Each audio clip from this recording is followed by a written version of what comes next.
The program is designed to meet the needs of some of our middle school students who are lacking in social emotional skills. Heavy emphasis on social emotional learning and just trying to meet those unmet needs for those kids, whatever they may be.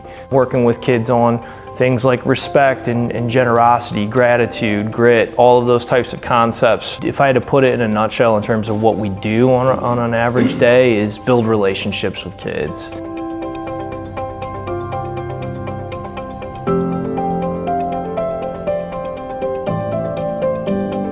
A lot of students will come to us feeling sort of outcasted or not a part of their social circles at school. So helping them understand some social skills and some other ways that they can work on building relationships. Some students need more help with attention and focus and those types of things. Just putting a huge emphasis on emotional intelligence and how our emotions impact our behavior and how our behavior can impact the emotions of other people.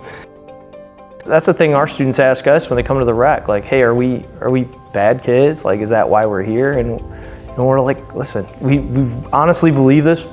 There's no such thing as bad kids, right? You guys are kids that maybe for some reason aren't meeting your potential, and we just want to help you get there.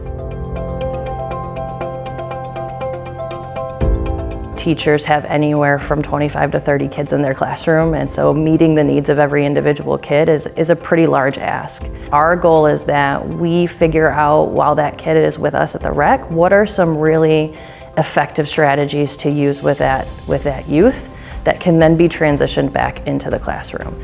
And so then we can come to the teacher, our rec staff who are working in that school building supporting our rec students can spend some time working with that teacher on these are some of the strategies that are working with this kid at the rec, and we want to help you implement some of these in your classroom.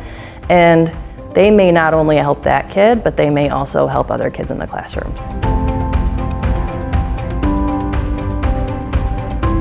We had some great conversations with parents. They all spoke really positively of the program and the impact that it was having on their kids for that pilot period. Your attention span when you're around a lot of kids is just not where it should be. So over there it's not a lot of kids there, so you can be more focused.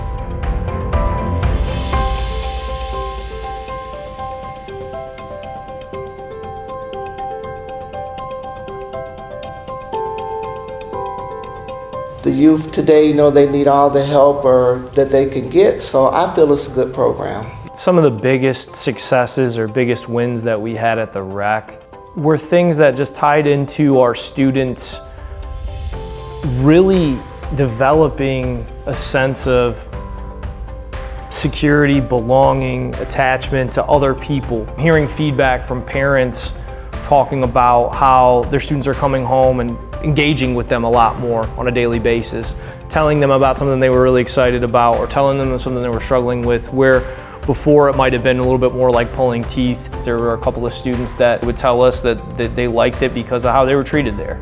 We had another mom just kind of talk about how nice it was to get positive phone calls. Every time the phone rang, it wasn't somebody with bad news. So we heard quite a few just really positive phrases back from parents.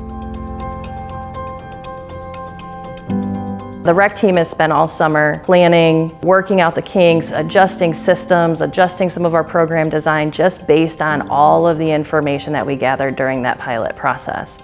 Going through some additional trainings over the summer with the team on things like restorative practices and some other trainings that we've been provided and other resources, we've been able to take that information and really enhance the foundation that we've started to build in the pilot. Just being able to sort of synthesize all of these great concepts and all of these great practices that come from Starr and trying to then operationalize them into an overall program and making sure that each component of our program is representative of that.